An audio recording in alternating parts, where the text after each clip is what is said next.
لیکن بس میری ایک درخواست ہے، رسول خدا کے اہل بیت سے بغض نہ رکھیں۔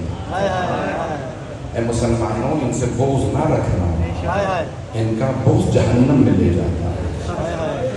پیغمبر نے خود فرمایا میرے صحابہ، اگر تم میں سے کسی کے باپ کا بھی قتل کیا ہے نا میرے بھائی علی نے، جب کو لڑنے آتے تھے بیٹا مسلمان باپ کا، اب جو بھی پیغمبر پہ ہاتھ اٹھاتا مولا دو ٹکڑے کر دیتے تھے۔ اب کئی دنوں میں تو وہ سب میرا باپ مار دیا، کسی نے کہا میرے ماموں کو مارا علی نے، میں نام نہیں لے رہا ہوں۔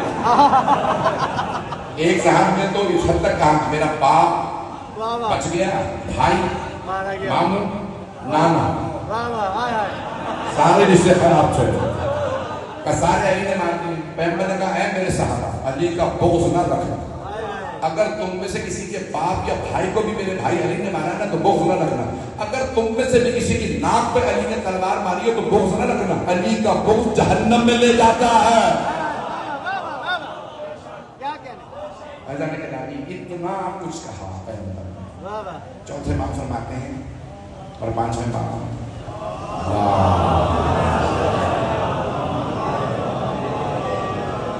کہ اگر العیاذ باللہ پیغمبر نے کہا ہوتا نا میری آل پہ ظلم کرنا، تب بھی مسلمان اتنا ظلم نہیں کر سکتے جتنا محبت کے تقاضے کے بعد کیا۔ اللہ کہہ رہا ہے قل لا اسألکم علیہ اجرا الا المودۃ فی القربى۔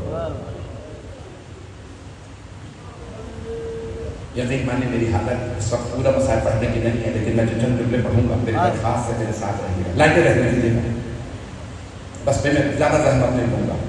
مولا سجاد جیسے ہی شام کے بازار میں آئے لوگ پتھر مارنے لگے، بیویاں ناقہ پہ تھیں اونٹنیوں میں، یزید نے بدماشوں کو بلایا تھا اور کہا تھا باغیوں کی بہنیں آ رہی ہیں، تو لوگ پتھر مارتے تھے، کیا کہتے تھے باغیوں کی بہنیں۔ یہ میرے ہاتھ میں رومال ہے، اگر میں آپ میں سے کسی کے چہرے کی طرف پھینکوں نا تو فوراً آپ کا ہاتھ چہرے کے سامنے آ جائے۔ جانتے ہیں کہ چہرہ نازک ہوتا ہے، اور اگر پتھر آ رہے ہیں اور ہاتھ بندھے ہوں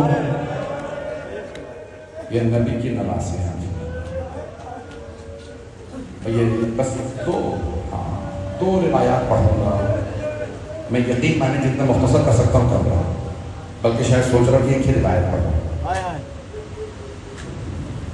بس میرے خیال میں ایک ہی روایت پہ اتفاق کریں۔ روایت کچھ طویل ہے، ریاض القدس میں ہے، سوگنا مال محمد میں ہے، آغا شہابی نے لکھا ہے، آغا قصری بڑے جید علماء نے لکھا ہے کہ پہلی سفر کو جب بیویاں مولا سجاد کے ساتھ شام پہنچی تو دربار کو سجایا گیا، بازار کو سجایا گیا۔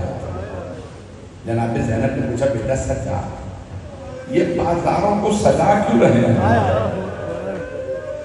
آپ سوچ رہے ہوں گے نبی کی نواسیاں آ رہی تھیں، مسلمان استقبال کرنے والے ہوں گے۔ میں تو کہتا ہوں کاش کوئی پھول بھی نہ مارتا نبی کی نواسیوں کو۔ لوگوں نے پتھر بھی مارے، مولا نے رو کے فرمایا پھوپھی اماں یہ ہمارے توہین کے لیے بازار سجایا گیا، یہ بابا کو باقی کہتے ہیں۔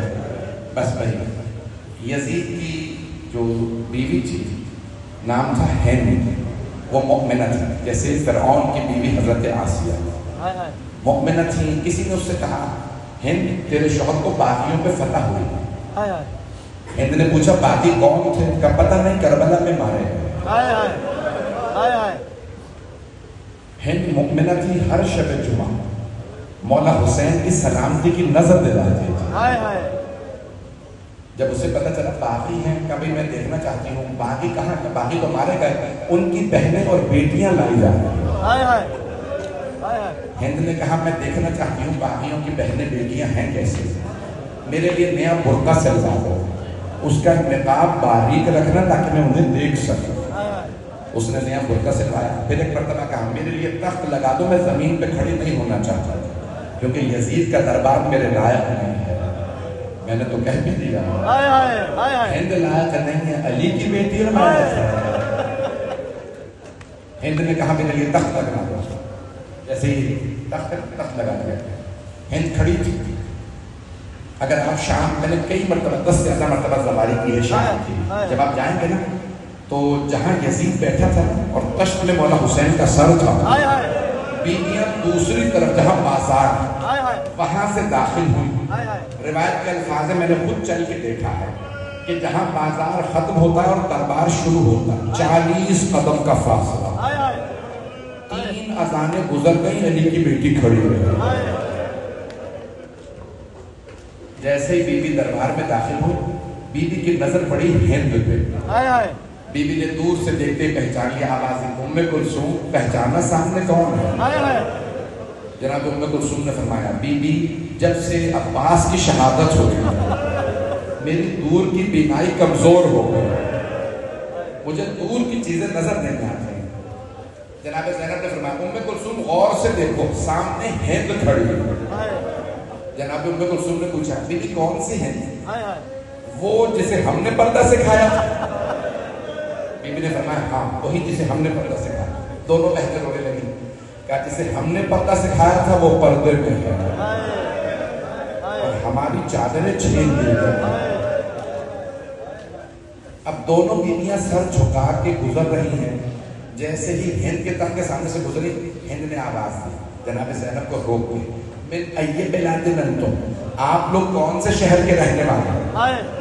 بی بی زینب نے بلند آواز سے کہا نحنو من بلاد المدینہ، ہم لوگ مدینہ شہر کے رہنے والے ہیں. ہند فوراً تخت سے اتری، زمین پہ آ گئی. جناب زینب نے پوچھا کیا بات ہے، آپ تخت سے کیوں اتری ہیں؟ ہند نے بڑے ادب سے کہا بی بی میں مدینے والوں کو بہت احترام کرتی ہوں، مدینے والوں کی تعظیم میں تخت سے اتری ہوں. بی بی آپ مدینے والوں کو جانتی ہیں؟ اگر کسی کا پوچھو. بی بی کے آنسو بہنے لگے. کس کا پوچھنا چاہتی ہے؟ کہ بی بی مدینے میں میرے مولا حسین ہیں. جناب زینب کے آنسو اور تیز ہو گئے. بی بی نے فرمایا اور کس کا پوچھنا چاہتی ہے؟ کہ بی بی میرے مولا کا ایک بیٹا ہے نام سجاد، عبادت کا پیکر ہے، بہت غیرت مند ہے. بی بی نے فرمایا اور کس کا پوچھنا چاہتی ہے؟ کہ بی بی میرے مولا کا ایک اور بیٹا ہے نام علی اکبر ہے، ہم شکل پیغمبر ہے، بہت خوبصورت ہے. بی بی نے فرمایا اور کسی کا پوچھنا ہے؟ بی بی میرے مولا کا ایک بھائی ہے نام عباس، غیرت کا پیکر ہے، بہت خوبصورت ہے. بی بی نے ایک مرتبہ بڑے دھیمے لہجے میں کہا ہند اپنے مولا کی بہنوں کا نہیں پوچھو گی؟ ہند کو ایک مرتبہ غصہ آیا. کہا خبردار بی بی میرے مولا کی بہنوں کے نام نہ لینا، یہ شرابی کا دربار ہے، وہ نبی کی نواسیاں ہیں، ان کے بابا علی مرتضیٰ ہیں. ہند نے دوسری مرتبہ کہا خبردار بی بی میری بیویوں کے نام نہ لینا، ان کی ماں کا جنازہ رات کی تاریکی میں اٹھا تھا، وہ پردہ دار بیویاں، یہ شرابی کا دربار. جناب زینب نے سر اٹھایا. کہا ہند غور سے دیکھ میں زینب ہوں. ہند یہ میرے ساتھ ام کلثوم، وہ رباب، وہ سکینہ، وہ رقیہ. ہند نے نقاب الٹا ایک مرتبہ کا بی بی اتنا سب کچھ ہو گیا، عباس کہاں تھا؟ بی بی نے ایک مرتبہ اشارہ کیا دیکھ وہ جو سامنے سر رکھے ہیں، پہلا سر حسین کا، دوسرا عباس کا، وہ علی اکبر، وہ جو قیدی بیٹھا ہے وہ سید سجاد، وہ بچہ محمد باقر. ہند نے ایک مرتبہ اپنا برقع اتارا، زمین پہ پھینکا. مرحومہ کا اشتہادی مرحومہ تصویریں دونوں نے لکھا. دوڑتی ہوئی مجمع عام میں آئی اور چیخ کے کہنے لگی او یزید یہ تو نے کیا کیا؟ یہ نبی کی نواسیاں، علی کی بیٹیاں تو نامحرموں کے مجمع میں لے آیا. روایت کے الفاظ ہیں یزید تخت سے اترا، اپنی ابا اتاری، ہند کو اڑایا اور ایک مرتبہ کہنے لگا ہند دیکھتی نہیں نامحرموں کا مجمع ہے، تو بغیر چادر کے نامحرموں میں آ گئی. ہند نے یزید کی ابا زمین پہ پھینکے گا یزید جنہوں نے ہمیں پردہ سکھایا تو ان بیویوں کو مجمع عام میں لے آیا. الا لعنت اللہ علی القوم الظالمین.